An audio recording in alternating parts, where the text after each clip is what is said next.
I'm Ryan Sisco, and I'm the founder of Sisco Integrative Systems.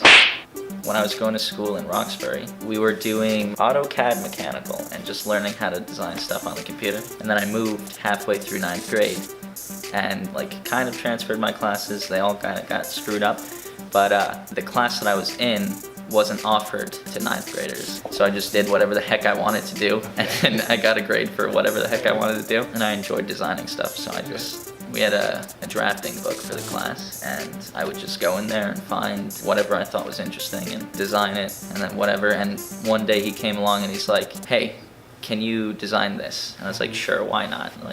Whatever. I found out the next year that it was, the stuff he was asking me to design was for robotics, which I didn't even know existed at the time, so I was a part of it but didn't know it. In that same year, he introduced me, my teacher introduced me to his friends that were in different engineering fields, and I was designing stuff for them while in school and making money. Yeah, that was in 9th grade. And then I kind of figured out what was going on with the robotics when I was in a sophomore, and immediately was better than everyone except for one person with designing and drafting. And then the next year that person left, so so I became the lead designer.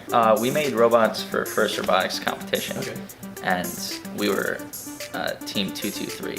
Each school designs a robot, and then you go to competitions and your robot performs a task. You had to stay within 120 pounds, within a certain frame perimeter, in an invisible box. You couldn't be outside of that area, and they had to perform whatever task it be. When I was a freshman, not knowing about robotics, I have been in love with Iron Man forever. And literally my inventing, or whatever you want to call it, started with loving Iron Man. As a freshman, I designed an Iron Man suit, and then I needed a way to power the suit. I came up with a little generator that did not work at all. This is a piece to that first generator. There was a piece in the center of it, but it turned out to be an utter failure. But now we're with this, which is kind of closer.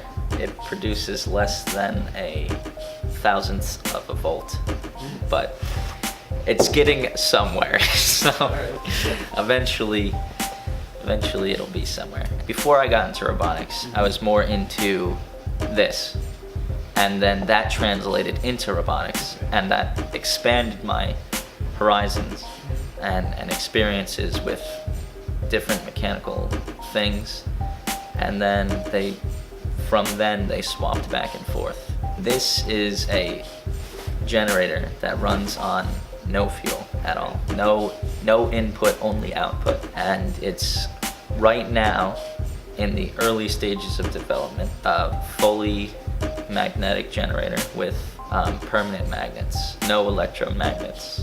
Basically, I'm trying to harness the energy from a magnet and translate it into electricity. I'm basically breaking the magnetic waves with another magnet and a piece of metal and shooting electricity, electrons down that piece of metal. That's what electricity is electrons going down a copper wire. Now, it originally started with me wanting to have an Iron Man suit and needed power for it, but that evolved. That was 15-year-old me, or 14-year-old, however old I was in 9th grade, and it evolved into wanting to help humanity as a whole. So eventually what I want to do is have every government agency in the world have free power. Just have everybody leap a step forward. And it's not, that I can see, not dangerous power, like nuclear or whatever. It's 2017. Everybody needs power. I'm very young, and I just hope that when and if this company takes off, that it'll be leading in changing the world for the better.